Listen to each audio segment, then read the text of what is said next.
Hello बच्चों, स्वागत है आप सबका एक बार फिर से मेरे चैनल पर। बच्चों, जैसे कि एमपी बोर्ड का जो हायर सेकेंडरी परीक्षा होने वाली है 12th क्लास की, माध्यमिक शिक्षा मंडल ने अपना ब्लूप्रिंट भेज दिया है, जिसमें अगर हम भौतिकी की बात करें तो इसमें हमें चैप्टर को 8 यूनिट में डिवाइड किया गया है। ठीक है, जो हमें इस साल परीक्षा में पूछी जानी है 8 यूनिट है। पहली यूनिट है स्थिर विद्युत, दूसरी है धारा विद्युत, तीसरी है धारा के विद्युत चुम्बकीय प्रभाव, चौथी यूनिट है विद्युत चुम्बकीय प्रेरण प्रत्यावर्ती धारा, पांचवी यूनिट है विद्युत चुम्बकीय तरंगे, छठवीं यूनिट है प्रकाश की, मतलब इसमें दोनों प्रकार प्रकाश की आ जाएंगी, किरण प्रकाश की और तरंग प्रकाश की, और सातवीं यूनिट जो है द्रव्य एवं विकिरण की द्वैत प्रकृति, और जो आठवीं यूनिट है इलेक्ट्रॉनिक युक्तियाँ। तो अगर हम पहली यूनिट की बात करें स्थिर विद्युत की, तो इससे जो है टोटल 9 मार्क्स क्वेश्चन आने हैं, जिसमें से 2 ऑब्जेक्टिव होंगे और एक क्वेश्चन 2 मार्क्स का होगा। ठीक है, और एक क्वेश्चन 5 मार्क्स का होगा। तो ठीक है, इस तरह इस यूनिट से ये 5 नंबर का प्रश्न और 2 नंबर का ये 2 ऑब्जेक्टिव, तो टोटल 9 मार्क्स का क्वेश्चन आने हैं, है ना, टोटल 9 मार्क्स। इस तरह धारा विद्युत की बात करें तो धारा विद्युत में हमें 10 मार्क्स के क्वेश्चन आने हैं, 10 मार्क्स के, जिसमें से 2 ऑब्जेक्टिव, ठीक है, एक 2 मार्क्स क्वेश्चन, 2 क्वेश्चन 3 मार्क्स के आएंगे। ठीक, तो टोटल 10 मार्क्स हो जाएंगे। तीसरी यूनिट है धारा के विद्युत चुम्बकीय प्रभाव से 8 नंबर के क्वेश्चन आने हैं टोटल, जिसमें से 3 ऑब्जेक्टिव होंगे, एक क्वेश्चन 2 मार्क्स का होगा, एक क्वेश्चन 3 मार्क्स का होगा। ठीक है, फिर नेक्स्ट बात करें हम लोग यूनिट 4 की, जिसमें टोटल 12 मार्क का क्वेश्चन आने हैं, जिसमें से 5 ऑब्जेक्टिव होंगे, एक के 2 मार्क्स का क्वेश्चन होगा और एक 5 मार्क्स क्वेश्चन होगा। ठीक है, अब बात करें विद्युत चुम्बकीय तरंगें। ये बहुत छोटा सा चैप्टर है, इससे केवल ऑब्जेक्टिव ही आना है 4 मार्क्स के। ठीक है, प्रॉपर्टीज़ याद करनी पड़ती हैं, आप लोग कर लेंगे। इसके बाद अब बात करें किरण प्रकाश की या तरंग प्रकाश की, इससे 14 मार्क्स के क्वेश्चन आने हैं, जिसमें से 7 ऑब्जेक्टिव होंगे बेटा। इसमें तरंग प्रकाश की और किरण प्रकाश की दोनों सम्मिलित हैं, जिसमें से 2 मार्क्स के 2 क्वेश्चन, एक 3 मार्क्स क्वेश्चन आना है। और ठीक है, फिर द्रव्य एवं विकिरण की द्वैत प्रकृति की बात करें, इससे 4 मार्क्स क्वेश्चन आने हैं टोटल मिला के, जिसमें से 2 ऑब्जेक्टिव होंगे और एक क्वेश्चन 2 मार्क्स का होगा। इलेक्ट्रॉनिक युक्तियाँ की बात करें तो इससे टोटल 9 मार्क्स का आना है, जिसमें से 3 ऑब्जेक्टिव हैं और एक जो है एक 2 मार्क्स क्वेश्चन है और एक 4 मार्क्स का क्वेश्चन है।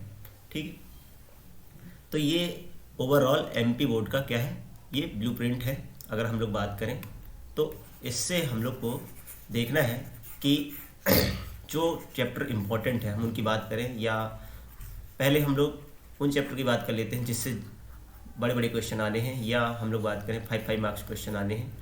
तो ऐसे 2 ही चैप्टर हैं जिनमें से 5 मार्क्स क्वेश्चन आने देख सकते हैं आप लोग ब्लूप्रिंट में जैसे यूनिट नंबर 1 और यूनिट नंबर 4 से 5 मार्क्स के क्वेश्चन आने हैं, और यूनिट नंबर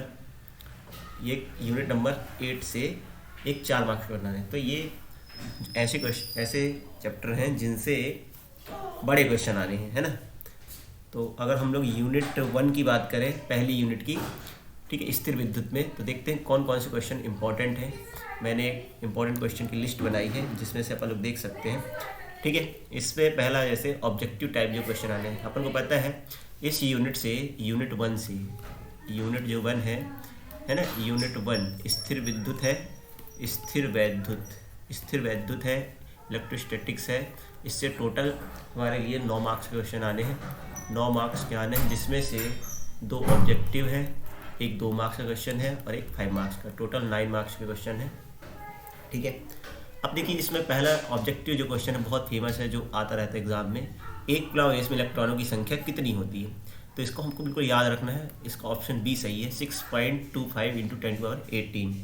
फिर दूसरा क्वेश्चन है धातु का प्रवैधतांक कितना होता है। तो बेटा धातु का प्रवैधतांक अनंत होता है, ऑप्शन बी सही है इसका। ठीक है, इनको याद कर लें, बिल्कुल क्वेश्चन डायरेक्ट आता है एग्जाम में, टिक करेंगे। तीसरा, साम्य अवस्था में विद्युत क्षेत्र में विद्युत विध्रुव की ऊर्जा कितनी होती है। तो साम्य अवस्था में जो ऊर्जा होती है बेटा -PE होती है, इसे भी आप याद रखें। फिर बात करें क्वेश्चन नंबर 4 की, विद्युत क्षेत्र E में क्षेत्रफल S का पृष्ठ विद्युत क्षेत्र के समांतर रखा गया है। तो पृष्ठ विद्युत क्षेत्र के समांतर रखा गया, तो पृष्ठ से संबद्ध विद्युत फ्लक्स कितना होगा।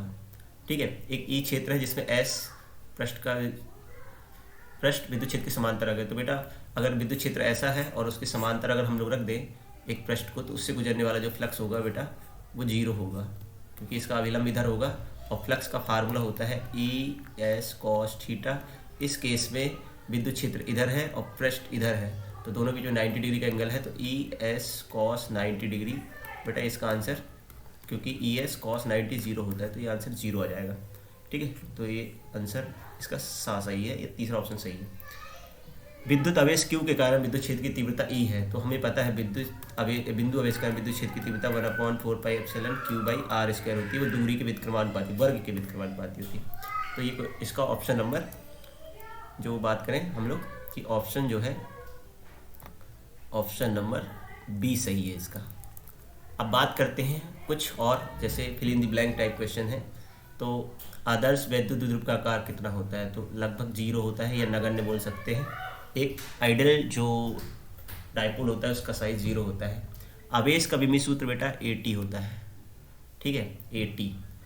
विद्युत क्षेत्र की तीव्रता का ऐसा ही मात्रक होता है न्यूटन पर कूलाम, या फिर तुम लिख सकते हो न्यूटन कूलाम की पावर -1। आवेश का विमीय सूत्र बेटा अगर लिखना हो तो आवेश का विद्युत क्षेत्र का विमीय सूत्र तो E बराबर होता है F/Q0 या Q। तो बल का लिखेंगे mL/2, ये बल फोर्स का हो गया, और चार्ज का होता है AT। तो हम यहाँ से निकाल सकते हैं mL/3, ठीक है, A⁻⁻1। ये बेटा विद्युत क्षेत्र की तीव्रता का विमीय सूत्र है। फिर यदि दो आवेश Q और -Q L दूरी पर स्थित है तो द्विध्रुव अवगुण कितना होगा, तो ये होता है कि आवेश इंटू दोनों आवेशों के बीच की दूरी, ये द्विध्रुव अवगुण होगा P बराबर Q इंटू L, है ना। P बराबर 2QL नहीं होता, क्योंकि जब हम आवेशों के बीच की दूरी 2L लेते हैं, जब हम लोग लिखते हैं, आप लोग पढ़ते हैं, हम लोग उस केस में 2L मानते थे, तो जो डायपोल होता रहा 2L इंटू Q होता रहा, लेकिन इधर पे दोनों आवेशों के बीच की दूरी L दे रखा है, इसलिए फार्मूला ये हो जाएगा इसका। ठीक है, अब बात करते हैं चैप्टर नंबर मतलब इसी चैप्टर से जो 2 मार्क्स क्वेश्चन आ सकते हैं। 2 मार्क्स के क्वेश्चन भी इससे पूछे जाएंगे। तो इसमें जैसे तुमसे पूछ सकता है आवेश के गुण क्या है ना, आवेश के गुण लिख दीजिए। ये अदिश राशि है, 2 प्रकार के होते हैं, सजातीय आवेशों में आकर्षण, प्रतिकर्षण, विजातीय आवेशों में। तो ऐसा आप लोग गुण लिख सकते हैं। अदिश राशि है, ठीक है। तो विद्युत क्षेत्र की परिभाषा भी लिख सकते हैं, पूछ सकते हैं विद्युत क्षेत्र की तीव्रता, विद्युत क्षेत्र को परिभाषित करो, ठीक है। इसके बाद क्वेश्चन नंबर जो 3 विद्युत क्षेत्र की तीव्रता भी पूछ सकते हैं। विद्युत क्षेत्र की तीव्रता क्या है, विद्युत क्षेत्र में एकांक आवेश पे लगने वाले बल को विद्युत क्षेत्र की तीव्रता कहते हैं। किसी आवेश के चारों ओर के क्षेत्र को विद्युत क्षेत्र कहते हैं। समविभव पृष्ठ के गुण लिखिए, ठीक है। तो ये आपसे पूछा जाए, विद्युत फ्लक्स को परिभाषित कीजिए। ये 2 मार्क्स क्वेश्चन पूछ सकते हैं आप लोग से, एग्जाम में पूछे जाते हैं, तो पूछे जा सकते हैं, पूछे ही जाते हैं जनरली। अब बात करते हैं 5 मार्क्स क्वेश्चन में। तो 5 मार्क्स क्वेश्चन में जो फ्रिक्वेंटली एग्जाम में पूछे जाते हैं, सबसे पहला, द्विध्रुव के कारण निरक्षीय स्थिति में किसी बिंदु पर विद्युत क्षेत्र की तीव्रता। आपसे निरक्षीय पूछा है, अक्षीय भी पूछ सकते हैं, अक्षीय स्थिति में भी पूछा जा सकता है। ये क्वेश्चन दोनों तरीके से पूछा जाता है, फेमस क्वेश्चन है एग्जाम में। फिर इसके बाद जो बहुत ही IMP क्वेश्चन होता है, गॉस प्रमेय लिखिए, गॉस प्रमेय लिखिए और उसे सिद्ध करिए। ये बहुत बेटा, इसको अच्छे से सीखें आप लोग। फिर वैद्युत द्विध्रुव का तात्पर्य क्या है, और इसके कारण निरक्षीय स्थिति में विभव। तो इसमें निरक्षीय स्थिति में पूछा है, आपसे अक्षीय स्थिति में भी विभव पूछ सकते हैं। अक्षीय स्थिति में विभव बेटा यहाँ पे तीव्रता थी, है ना, और यहाँ पे विभव है। तो ये अलग अलग क्वेश्चन है। फिर गॉस के नियम की सहायता से कूलाम के नियम की स्थापना, तो ये भी पूछा जाता था, ठीक है। कूलाम के नियम की स्थापना ये गॉस प्रमेय के अनुप्रयोग से। तो इस चैप्टर से ये जो मुझे लगता है कि ये क्वेश्चंस IMP हैं और जो एग्ज़ाम में पूछे जा सकते हैं। बट आप इन क्वेश्चन को अच्छे से याद करिए, इनकी प्रैक्टिस करिए, ताकि आप एग्ज़ाम में अच्छे से स्कोर। चलिए, थैंक यू बेटा, मिलते हैं अगली वीडियो में अगले यूनिट के साथ कि अगली यूनिट में किस टाइप के क्वेश्चन पूछे जाएंगे और कौन कौन से क्वेश्चन इंपॉर्टेंट्स हैं। Thank you, bye.